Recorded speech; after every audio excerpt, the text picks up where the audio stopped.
नमस्कार साथियों इस टॉपिक में आप जानेंगे प्रपत्र 2 को भरना। भूमि सर्वे में प्रपत्र 2 को कैसे भरें और सबसे आसान भाषा और प्रत्येक कॉलम का विश्लेषण के साथ। ठीक है, प्रत्येक कॉलम को परिभाषित करेंगे, विश्लेषण करेंगे और जो भी आपके क्वेश्चंस हैं वो इनके जो भी मान लीजिए आपके डाउट्स हैं वो मुझे लगता है कि 99% इस वीडियो में क्लियर होंगे। तो चलिए टॉपिक शुरू करते हैं। और एक चीज़ और, अगर मान लीजिए आप बेहतर किसी मामले में लीगल एडवाइस लेना चाहते हैं तो कॉन्टैक्ट नंबर वीडियो के डिस्क्रिप्शन में मिल जाएगा आपको। ठीक है, तो कॉन्टैक्ट नंबर वीडियो के डिस्क्रिप्शन में मिल जाएगा, व्हाट्सएप मैसेज करें। ठीक है, व्हाट्सएप मैसेज करने के बाद आप अपना कॉल बुक कराएं। 190 रुपये फीस है इसकी। ठीक है, लीगल एडवाइस के लिए, क्योंकि भाई सैकड़ों कॉल आते हैं, फ्री में किस किस से बात होगी। ठीक है ना, 190 फीस, आप चाहें तो ले सकते हैं। अब देखिए साथियों, क्या हो रहा है कि बिहार में सर्वे हो रहा है, भूमि सर्वे। अब भूमि सर्वे होना भी जरूरी है साथियों, क्योंकि जब पुरखों की जमीन पता नहीं कब से भूमि सर्वे नहीं हुआ। ठीक है, कई विवाद चल रहे हैं, कई टुकड़ों में जमीन बट गई है, तो भूमि सर्वे काफ़ी जरूरी बन जाता है। इससे जमीन संबंधी विवाद वगैरह जो हैं और जो भी मान लीजिए आपका पुराना डेटा है जो वो आपका अब ऑनलाइन कर दिया जाएगा, डिजिटलाइजेशन कर दिया जाएगा उसका। ठीक है ना, अभी आप जाते हो कि फलाना डॉक्यूमेंट्स है, फलाना डॉक्यूमेंट्स फट गया, और अगर लेने भी जाती है तो 20 दिन 25 दिन 30 दिन ऐसे लगते हैं। तो अब भूमि सर्वे वगैरह दोबारा हो जाएगा, सारे डॉक्यूमेंट्स आपके डिजिटाइजेशन हो जाएंगे, जिससे आपको काफ़ी बेनिफिट्स होंगे। तो चलिए, क्योंकि भूमि सर्वे का सबसे प्रमुख अंग है प्रपत्र 2 भरना। ठीक है, यहाँ पे आप देख सकते हैं प्रपत्र 2। तो आप जो है इसका PDF जो है वो आप निकलवा सकते हो। और देखिए, ये जो प्रपत्र 2 है ये भर के अनिवार्य देना पड़ता है सर्वे के अनुसार। अब कैसे भरें? राजस्व ग्राम। साथियों, सबसे पहले आप अपना राजस्व ग्राम भरें, जो भी आपका ग्राम हो, मौजा हो, जो भी मान लीजिए वो आप भरें, कोई दिक्कत नहीं है। आपके पास जमाबंदी रसीद है, उसमें भी पड़ा होगा, उससे भर सकते हैं। उसके बाद साथियों आता है थाना नंबर। तो थाना नंबर भी आपको अनिवार्य भरना है। ये इसलिए भरना है क्योंकि कई बार क्या होता है, एक ही नाम के 2 गांव होते हैं, तो थाना नंबर भी आपको थाना नंबर से ही पता चलेगा भाई किस गांव की बात हो रही है। ठीक है, वरना कई बार होता है कि भाई एक एक उसमें जो है 2 नाम होते हैं। उसके बाद हल्का नंबर आपको भरना है, उसके बाद पुलिस थाना भरना है, और उसके बाद अपना अंचल भरना है, और उसके बाद अपना जिला भरना है। ठीक है, इतना सब कुछ भर लिया, कोई दिक्कत नहीं। कोई अगर दिक्कत हो साथियों तो आप अपना खतियान वगैरह उठा लीजिए, उसमें सब कुछ मेंशन होगा, आराम से भर लीजिए। ठीक है, अब इसके बाद आते हैं साथियों शुरुआत से फर्स्ट कॉलम, रैयत का नाम, यानी कि जो अभी जोत बो रहा है, जो मालिक है भूमि का, वो उसका नाम। तो जो भी मान लीजिए उसका नाम है वो अपना नाम भरे। यहाँ पे A है, जो भी है, B है, C है। ठीक है, तो अपना नाम भरे। अगर मान लीजिए उसके साथ कई सह खातेदारक हैं तो सह खातेदारकों का नाम भी भर सकता है। यहाँ पे B हो सकता है, यहाँ पे C हो सकता है। अगर A है केवल तो एक ही का रखना है। ठीक है, लेकिन एक चीज़ मैं और आपको बता दूं, कई बार क्या होता है कि इसमें ए हो सकता है कि एक ए ने एक बार जमीन और खरीदी हो। ठीक है, तो उसके लिए दूसरा प्रपत्र भी आप भर सकते हो साथियों। ठीक है, अब देखिए साथियों, यहाँ पे एक चीज़ मैं आपसे और कह दूं कि कई लोग जो है वो नए एडवोकेट या बहुत अच्छी जानकारी सीखना चाह रहे होंगे, कुछ अलग से सीखना चाह रहे होंगे, या आप चाहते हो कमेंट्स में रिप्लाई मिल जाया करे वीडियो में, नए कानूनी update, Sunday live chat, court के ऑर्डर डिसीजन के साथ साथ। तो आप इस चैनल को अभी जाके ज्वाइन करिए, ओनली 59 रुपये में 1 मंथ के लिए। काफ़ी प्रीमियम, काफ़ी फायदेमंद हो सकता है, बहुत कुछ सीखेंगे, क्योंकि आप लोगों के लिए जो ज्वाइन मेंबर होते हैं उनके लिए स्पेशल से वीडियो बनाए जाते हैं अच्छी तरह सिखाने के लिए। ठीक है, तो अब देखिए, जैसे मैंने क्या कहा था साथियों, रैयतों के नाम, क्योंकि कई लोग हो सकते हैं, भाई भाई वगैरह हो सकते हैं, तो उनका नाम जो है आप स्पष्ट डाल दें कि भाई A या B जो भी है उनका आप नाम, पिता का नाम यहाँ पे स्पष्ट डाल सकते हैं। ठीक है, अब साथियों यहाँ पे होगा आपका स्थायी पता। ठीक है, तो निवासी ग्राम भी हो सकते हैं, वो भी अपना डालिए, या जो भी आपका स्थायी पता हो वो डालिए। देखिए, मैं आपको एक चीज़ बता दूं कि आपका जमीन चाहे किसी में भी हो, चाहे मान लीजिए मौजा ग्राम सभा, ग्राम मौजा नाम A है, B है, C है, स्थायी पता भाई आपका एक ही रहेगा। उसके लिए अलग अलग प्रपत्र भर सकते हैं। ठीक है, क्योंकि प्रत्येक ग्राम न्यायालय वगैरह है तो उसका सर्वे जो है वो अलग अलग ही होगा। ठीक है ना, अब स्थायी पता आपने भर दिया, जो भी मान लीजिए आपका स्थायी पता है, मान लीजिए स्थायी पता जो भी आपका मकान नंबर वगैरह जो भी वगैरह है वो आप भर सकते हो। सभी लोग अपना स्थायी पता भर दो, इतना हो गया, कोई दिक्कत नहीं है।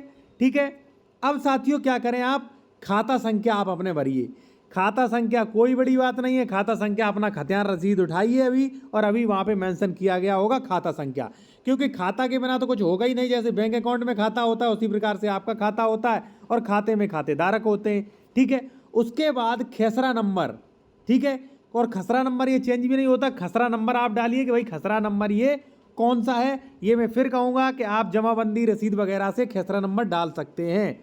उसके बाद साथियों रकबा। अब देखिए रकबा आप क्या, रकबा जो है आप धुर चलता है, गट्ठा चलता है, वो नहीं लिखेंगे, डेसिमल में या एकड़ में। यहाँ पे आप देख सकते हैं एकड़ या डेसिमल, ठीक है ना। तो डेसिमल या एकड़ में ही लिखें, डेसिमल में लिख सकते हैं, एकड़ में लिख सकते हैं। आप अपना धुर वगैरह गट्ठा वगैरह मत लिखें, ठीक है ना। जो कानून चलता है उसके अनुसार चलें, आप अलग मत चलें। उसके बाद साथियों आता है चौहद्दी का नंबर। तो जो भी आपका मान लीजिए जमाबंदी वगैरह रेवेन्यू रिकॉर्ड्स हैं उन पे आपका चौहद्दी होगा कि उत्तर में भाई कौन है, पूरब में भाई कौन है, दक्षिण में कौन है, ठीक है ना, पश्चिम में कौन है, ठीक है, पूरब पश्चिम उत्तर दक्षिण, ठीक है ना। तो इस प्रकार से अपना चौहद्दी डालें। अब चौहद्दी में कई लोग कन्फ्यूजन होंगे, कई कन्फ्यूजन होने की आपको कतई आवश्यकता नहीं। चौहद्दी जो है बदल भी सकती है भाई थोड़ी बहुत, तो कोई दिक्कत नहीं, आप देखें चेक करें, उसके बाद चौहद्दी आप अपना डालें, ठीक है ना। अब साथियों आती है जमीन किस्म, ठीक है। तो जमीन की किस्म क्या है, मान लीजिए कृषि है तो कृषि है, ठीक है, घरौनी की जमीन है तो घरौनी, भाई जो भी हो वो आप अपना यहाँ पे मेंशन कर सकते हैं। अब यहाँ पे आप अपना रेवेन्यू जो उसका टैक्स होता है यानी कि लगान जो होता है, तो यहाँ पर आप लगान भर दें, कितना लगान है उसका वो। और साथियों फिर इसके बाद आता है जमाबंदी संख्या। तो जमाबंदी संख्या आपको इसके नीचे भर देना है, जो भी आपकी जमाबंदी संख्या हो वो हम नहीं बता सकते क्योंकि भाई सबका अलग अलग होगा। और जमाबंदी संख्या के लिए आपको ज़्यादा टेंशन नहीं लेने का, जो भी मान लीजिए आपका कॉलम है वो आप भर दीजिए उठा के, ठीक है, जो भी मान लीजिए, ठीक है जी।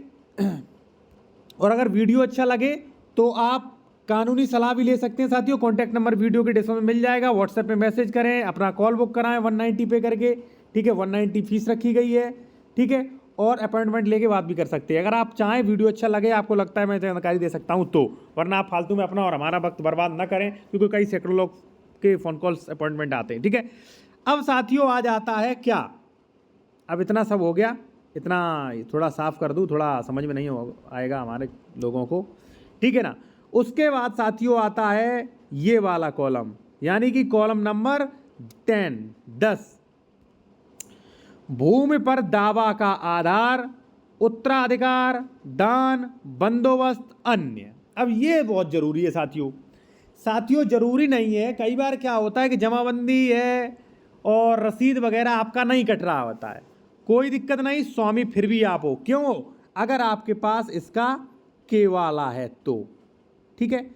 तो कहने का मतलब ये है, ये तो हम नेक्स्ट वीडियो में स्वामित्व वगैरह क्लियर करते रहते, लेकिन छोड़िए इस वीडियो में हम 10 कॉलम नंबर 10 पे सीधी चर्चा करेंगे, ठीक है ना।